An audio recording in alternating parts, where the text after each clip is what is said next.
নমস্কার, আমি রাই। আজকে রাধা অষ্টমী, সেই উপলক্ষে আমি তোমাদেরকে একটি নৃত্য পরিবেশন করে দেখাচ্ছি। তোমরা সবাই দেখো।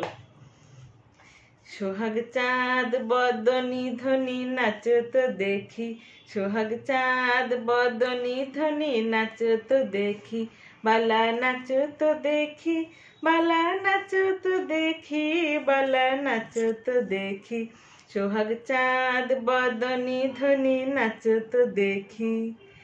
যেমন নাচেন নাগর কানাই তেমনি নাচেন রাই, যেমন নাচেন নাগর কানাই তেমনি নাচেন রাই। একবার নাচিয়া ভুলাও তো দেখি, নাচিয়া ভুলাও তো দেখি, নাগর কানাই রাই, নাগর কানাই। সোহাগ চাঁদ বদনি ধ্বনি নাচো তো দেখি, সোহাগ চাঁদ বদনি ধ্বনি নাচো তো দেখি, বালা নাচো তো দেখি, বালা নাচো তো দেখি, বালা নাচো তো দেখি, সোহাগ চাঁদ বদনি ধ্বনি নাচো তো দেখি, সোহাগ চাঁদ বদনি ধ্বনি নাচো তো দেখি। নমস্কার।